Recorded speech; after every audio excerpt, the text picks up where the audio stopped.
Good afternoon. Welcome back to part 3 of our NHS West Yorkshire Integrated Care Board meeting here in Leeds today. My name's Cathy Elliott and I'm Chair of NHS West Yorkshire. We're now on the last part of our board meeting in public, where we'll be looking at winter planning and then noting some updates. As you know, if you regularly observe our meeting, all our information and board reports are available online on our website. We're now going to move on to item 21, which is around winter planning and delivery. We have a report on winter planning throughout the year, including a review and learning into March and July. And Lou is going to give us an update. And then colleagues around the table, I'd welcome any comments and questions and views. So Lou, to you, would you introduce yourself? Yes, so I'm Lou Auger, and I'm the Interim Director for Planning and Performance. Thank you very much. So this paper is an update from the previous winter paper that was presented in September's board. So it's got very similar sort of sections, and we've just updated the progress to date. Since we last met, we did a winter-wide assurance piece, and we had a series of workshops in November where each place got together both with health, social care, voluntary sector, etc., to go through the plans to look to see if there were any gaps that we could identify that we felt we could do any more work on. So it was a very robust process, and we got a very high level of assurance. There's a write-up of the events if people like a bit of detail, and some of the detail around the lines of inquiry that we used are actually appended to the paper. So I believe that we've already spoken about we're in deep winter now. It's been really hard for the past number of weeks. There are pressures across the system. Everybody is working collectively to address them. There are processes in place that people understand how they operate, but nevertheless there are a lot of sick people coming in through the doors of our health and social care services. And I think we talked about the quademic plus measles earlier on. You know, there's a high level of infection, and this is driving some of the demand. So I don't know if we've got any particular questions. I'm just going to leave it there because the paper, as I say, is an update from the previous one in September, and we believe that we've done all that we can to assure the plans, and we're now in the operational part of the year where the plans have kicked in and are being well and truly tested by reality. Thank you. Lou, thank you very much. Really appreciate that. And as colleagues know, NHS leaders within provider trusts and ICBs across the country were invited to a webinar on the 9th of December with the Secretary of State and the Chief Executive of NHS, England, Amanda Pritchard, to brief and discuss winter planning and delivery.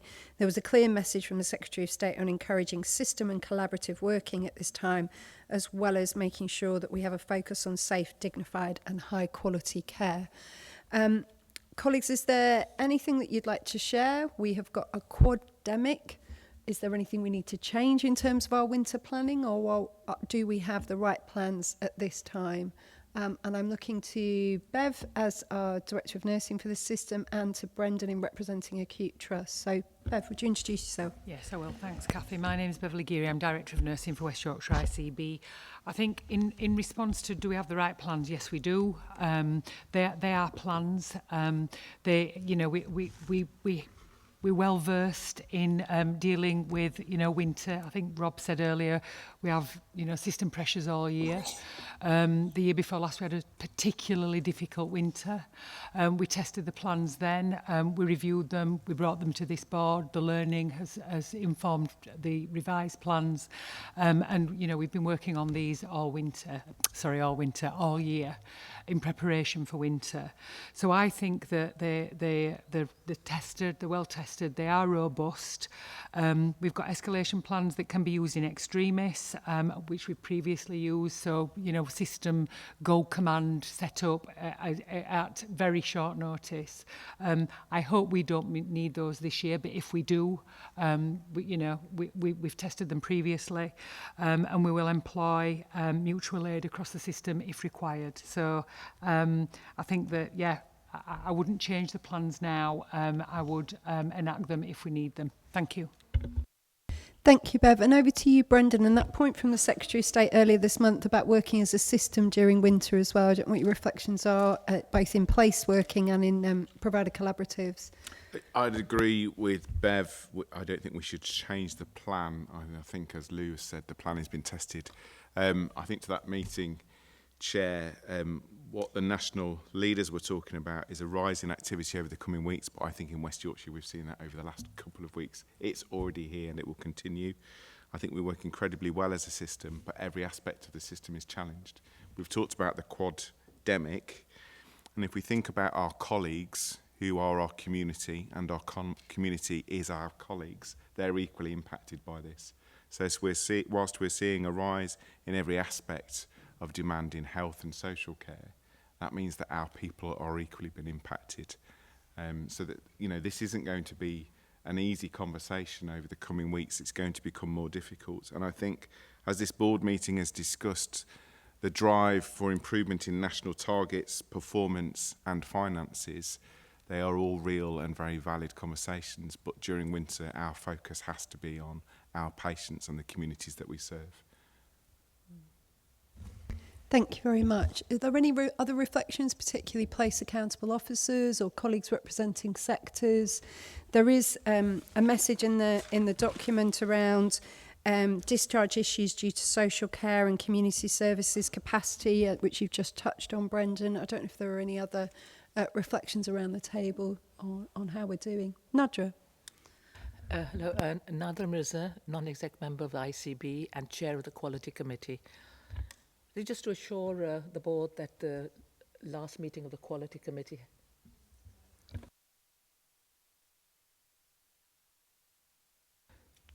I'll learn how to do this. That sounds better, doesn't it? Yes, I'm always learning, yes. Yeah, I just wanted to assure the board and people who are listening in that the last Quality Committee at the end of November received a paper around winter planning, and I think we were particularly interested and assured to hear that the collaborative approach within our system was something that all our people were really working on, and that we were assured that this would actually hopefully meet and mitigate some of the issues around what might happen in the winter. Nadra, thank you. I know that was your first committee meeting as chair at the end of last month, and thank you. Rob. Yeah, I think it's helpful that we've had a consistent message throughout the meeting today and a consistent theme in the communications from the Secretary of State and others about quality and safety. Because as Brendan says, for the acute sector, one of the things that we can do to cope is to reduce the amount of elective activity that we do. But we should recognise that comes with consequences financially and for the people who aren't getting seen. So I know that people are doing all they can to balance the risks to maintain the activity, maintain the income, maintain the quality and safety of urgent care services. But we should recognise that trusts, places, the system may get to a point where we have to curtail some things to keep people safe. And that's why we have the arrangements in place that we do. It's also the case, I think, that we constantly default to where we think we can see the most evidence of the impact of winter, which is ambulance services and hospitals. But we know from mental health services, primary care, pharmacy and others that the pressures are significant and real there. I think the final thing I would say on this is I think Tim talked earlier about the importance of good management. And, you know, if we're going to manage flow in hospitals, flow across boundaries between health and care, between primary and secondary care, between home and hospital, whatever it is, we need good management. We need good data. We need people who can make change happen. So we need to make sure that we keep the focus on those things too. Thank you very much. And we had a discussion earlier on vaccinations and immunisation and the public campaigns, and also supporting members of the public to be more confident in that and supporting them if they had any hesitancy. So thank you for that earlier discussion that aligns with this winter planning and delivery. Lou, thanks for the update. We'll wait to hear from you in the March meeting and then in July on the learning and planning for the following winter for 25-26. But as we know through these regular reports that it also helps with surge management, which Beverly, as our Director of Nursing for the system, has reflected on, that the learning is constantly happening and is welcomed. And something, Robin, you said probably a good 12 months ago is it's always good to plan early. That's something that we've learned together, which we can see the evidence of. AC, did you want to, just before we finish up on winter planning? Just very quickly, because you touched upon vaccination there, and I was looking at the vaccination data as well, and colleagues before in the meeting, both from Place and Richard, highlighted the importance of this. Consistently, we are hitting about 71% in terms of uptake. So for next year's planning, not this year, in terms of could we do something proactively from July onwards as a sustained campaign, which is slightly different, so that we build up to September, October, where I think we hit those marks and see if we can get a good 10% improvement on this current target. It is incredibly difficult. It's understood to do those last sort of 30%, but I think Mel mentioned something of the number of admissions as a result of non-vaccinated users base. So perhaps something we could change next year proactively in this particular space. Okay, and learning from other systems. James Thomas, our medical director, is not currently in the room at the moment. He will be coming back shortly, but he did talk earlier about how this needs to be a 12-month programme, which was helpful. Tim, do you want to come in for Leeds, and then Rob will come back to you, and then we'll move on. I'm not sure it's Leeds particularly, but we're all thinking, aren't we, about neighbourhoods and integrated neighbourhood health. And it seems to me that we probably, if we look back over the last 3-4 years, we know where the difficulties in reaching certain groups or groups responding. So it feels like it needs to be it could be very targeted. And the more we think about a neighbourhood health model that's not a completely standardised, that's tailored to the various communities, I think that'll help us get into this territory in the right way. And we probably need some really practical things to do that are neighbourhood, rather than just talk about neighbourhoods in the abstract. And this might be one of them. Thank you, Tim. That's really helpful, and that helps me in thinking through what we do practically as a board together. Rob? Yeah, I think AC's suggestion's a good one. I think it means two things. We have to recognise that we're not in charge of the vaccination programme nationally. We're not in charge of who the cohorts are. We're not in charge of when the timing is. That shifts around quite a lot. But what we could do, as Tim says, is focus on the communities where we know we've had difficulty. And we might want to be radical. You know, we seem to have gone from a position where we had sequins, quality financial incentives to get vaccinations done. We had very strong clinical drivers in organisations to say that this is clinically expected, which we've got less of. So we could be preparing for that over the summer, or at least considering what the options are around that to see whether that would increase uptake. We might not do none of those things, but I think at least exploring them early would be a good thing. James Thomas, you've just come back in the room. We're just talking about more proactive work on vaccinations and immunisations for winter 25-26, which you talked about earlier. And I know if our colleagues from Lacala are in the room, they'd be promoting their mobile van, which they have used to take out into communities as well to support specific communities who are vaccine hesitant or need some more support to make it more accessible. There's lots of learning, as you know, that we had in COVID and how we used guidelines as well, particularly to support people with learning disabilities, where we made West Yorkshire decisions. So, going back to what Robin was talking about, the importance of local supermarkets, they also have played a role when we've worked on vaccination and taking care to local communities as well. So, Brendan. It's to the earlier conversations about listening to our communities. Actually, I think we should be asking our communities why they don't want to have the vaccinations. We could drive hard on this and be sat having the same conversation next year, but there is a reason why people aren't taking this up. People watching maybe thinking, actually, that's not for me. Well, that's the piece of work I think we should be focusing on. Why are our people and our communities not willing to be vaccinated? Something has changed in society, and I think that's playing into our workforce as well. So we could go back to doing the things that we've always done, but I wonder if we start with a conversation that tries to understand why we're in the position that we're in. Great, thank you very much. We might use the van for that. Yes, well, We love the van. Thank you, Brendan. That's really, really helpful. And if Fatima Khan Shah was here, she's had to leave for a family commitment, which you would talk about that. We have Paul Hemingway here, who heads up our involvement work as well. So I think that's really helpful for a conversation, particularly through our West Yorkshire Voice Forum and with Health Watch members as well. I'll leave it there, but I think that's something that we can then follow the story on. It's a mixture of transformation, quality and good winter work. I don't know, James, do you want to comment? You've come into half the conversation there, but does that, what are your reflections? Apologise, and I just picked up on that. I don't think there's anything else I'd add to it, but I would agree in terms of, and I will pick it up in terms of understanding where we start to have more of those conversations. Because I think those conversations have been having, but I think Brendan's point there is the last point there in terms of understanding why they're not, and actually what we can do in order to make to change those minds there. So I'll pick that up. Thank you.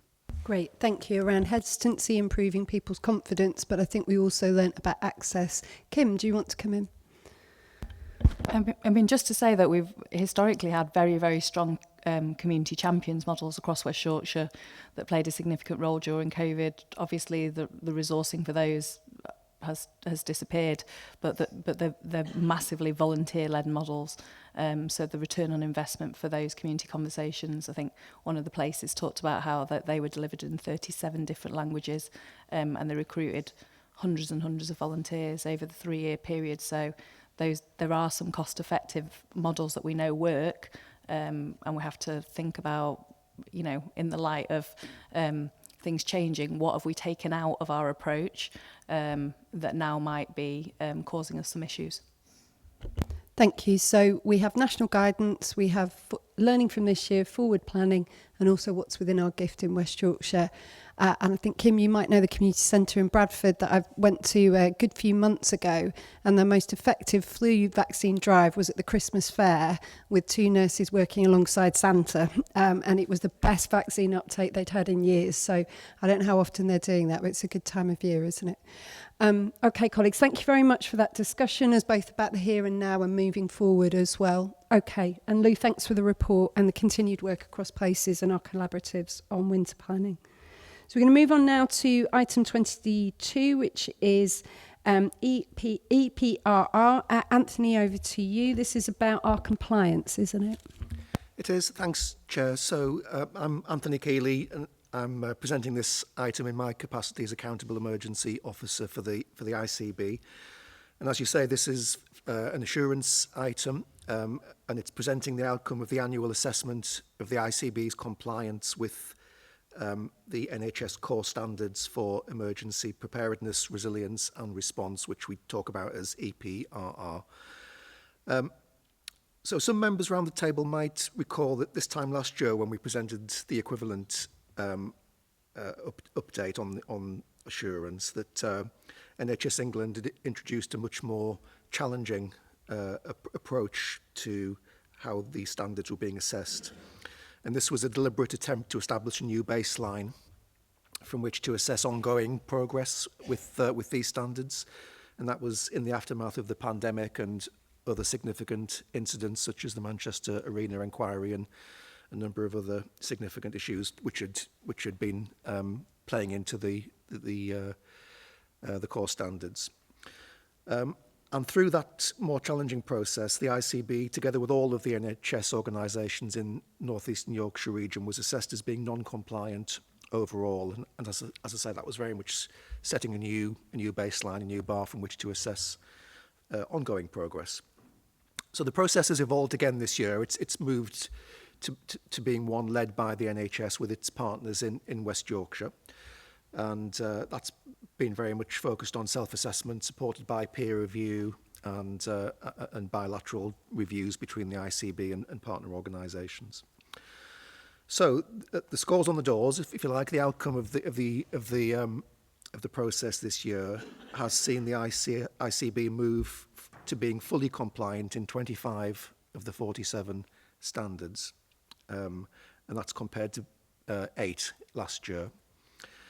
And the number of standards in which we're being assessed as being partially compliant have reduced from 39 to 22, and we are assessed as being not compliant in no standards. So there isn't any standard in which we are in a non-compliant position, just in isolation.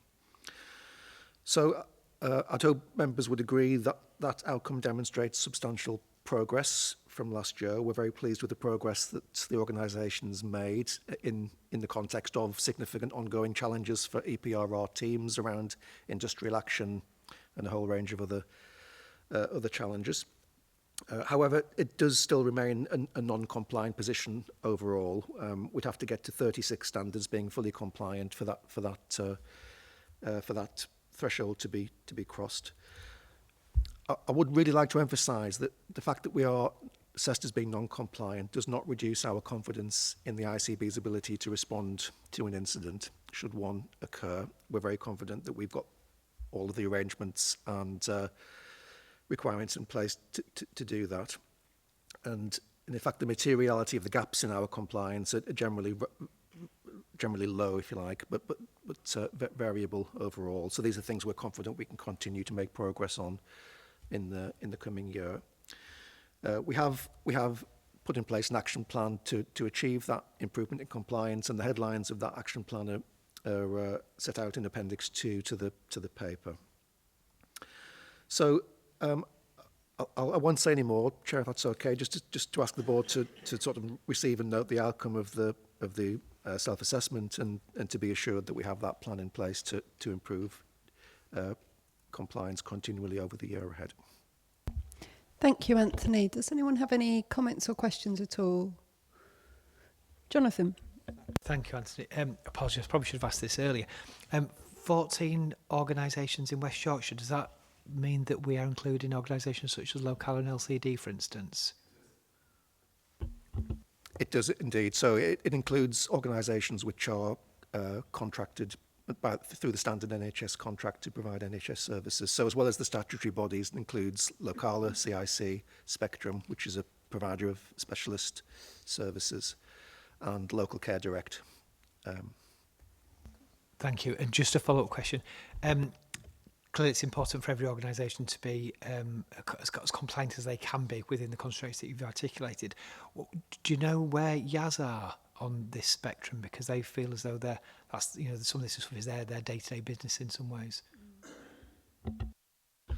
YAS have assessed themselves as being substantially compliant, so they're in the highest level of compliance without actually hitting 100%, which nobody's quite in a position to do. So yes, they're I should say this is for a blue light organisation. This is very much their bread and butter and things they're entirely steeped in. So that yes, and that they've done well in that. And in fact, I should acknowledge the support they've given to the wider system in helping trusts across West Yorkshire review their compliance in relation to CBRN, incident preparedness, and other hazardous materials risks. So YAS have been a huge sort of help to the system as a whole in working through this process. Anthony, what's our trajectory to be fully compliant? You're just reflecting there that it's quite a challenge. What's the trajectory and timescale? Yeah, good question. So we've been discussing that through the Local Health Resilience Partnership with all of our partners, the other organisations in West Yorkshire, and we think collectively it's a 2-year trajectory to get to full compliance. That there are a number of things which we need to work on collectively, some quite significant pieces of work, for example, around future pandemic planning, around mass casualty framework, and addressing some new demands around introducing what we call training portfolios, which is the process to demonstrate that people who have a role in incident response are properly trained and qualified to undertake that. So that there's a lot of work for us to do collectively on those things, and some of them depend on national policy development as well. So we'll tick off the things we can as quickly as possible. That there is plenty of low-hanging fruit to make substantial progress in 25, 26. In 2025, sorry, and then by 2026 we think we'll be able to have ticked off those more significant pieces of work as well. Thank you. Rob. Just to seek confirmation, Anthony, that of the 8 non-compliant organisations, are any of them of material concern? There isn't any organisation where we are fundamentally concerned about their ability to respond to an incident, which I think is the key test here. To state the obvious, the organisations have significant variations in their capacity just to move some of these things on. So we've talked about some of the smaller non-statutory bodies which do need help in a number of areas. But again, with the arrangements they put in place, we're confident that as part of the wider system, that they'll be confident that they'll be capable to respond to an incident appropriately. All right. Thank you very much, Anthony, and we'll expect a progress report into next year. Thank you. Item 23 is to note, which is our ICB Responsible Officer's Statement of Compliance from James. So I don't think there's anything to add to that. We're asking the board to note that. No, thank you, Chair. It's here for assurance purposes and for awareness for the board there. So I'm happy to take questions, but happy for it to be approved. Thank you. And we note that the annual statement of compliance has been signed by Rob as Chief Exec. Any questions or comments? No? Okay. Thank you very much. And then our last item is ICB Constitution and Scheme of Reservation and Delegation. We've got some amendments to that, which we as a board are being asked to approve. Laura, would you highlight what the changes are? Yes, thank you. So we're seeking agreement today to make a number of changes to the Constitution, the Scheme of Reservation and Delegation and the Financial Scheme of Delegation. They're primarily focused on enabling delegation to place committees for the annual process for approval of each place's Better Care Fund and any other place-based Section 75 agreements. We have also taken the opportunity to make a number of small non-material changes, including improving accessibility. The Finance Investment and Performance Committee have been consulted en route, and it's also been discussed with Audit Committee. Both committees are recommending it for approval to the board. So the 3 things that you're being asked to do are to approve the changes to the Constitution and support an application to NHS England for variation, and to approve the changes to the Scheme of Reservation and Delegation and approve the changes to the Financial Scheme of Delegation. Thank you. Colleagues, are you happy to approve that? Nods around the table. Thank you very much. Laura, thank you very much. And to your colleagues in governance for keeping our constitution relevant and up to date. Okay. That is the end of the board meeting. Does anyone have any other business before we finish up and close this board meeting in public? No? Okay. So board colleagues, thank you so much for your contributions, your preparation. It was a large number of documents today. As I said at the start of the meeting, we had some exceptional reports, particularly in our board meeting in private, where we looked at exceptional reports that came through to us relating to finance and future sustainability.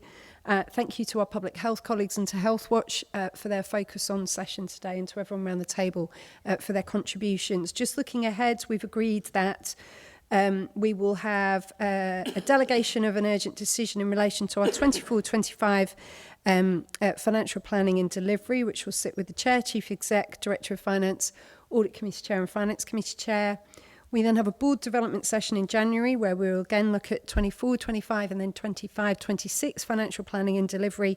And we also have an exchange with Greater Manchester Integrated Care Board. And then in our March board meeting in public, we will be looking at tackling inequalities and the life course looking at supporting mothers and babies. We will also have inviting a report on the voluntary sector and community and social enterprise sector sustainability. And I'd like to invite Kate Sims to have a think about something that we could bring on workforce, looking at retention and recruitment relevant to the ICB, but complements the partnership board, and we'll be looking at winter delivery. And lastly, get this in your diaries as well, our April board development session will be looking at a summary of our reducing inequalities theme throughout 24-25, and we'll be starting to look at and receive a brief on our digital strategy for the system. So that's our workload going forward, but there's so much to do tomorrow, next week, next month. And I want to thank you all for your leadership across the system at this time. It's incredibly pressured. And thanks to all colleagues working in health and care in West Yorkshire at this time. Thank you to anyone who has joined us today. There are some people who've been with us for the whole board meeting in public. Thank you so much for your time, and I hope you found it of value and interest. And thank you to anyone who's watched on Livestream. I apologise for any intermittent breakdown. There was a Wi-Fi issue in the room, but you can watch the full meeting on record. And thank you very much for your interest in our work as NHS West Yorkshire. I leave you to have a restful and enjoyable and peaceful festive season. Take good care and Happy New Year to you all. Take care. Thank you very much.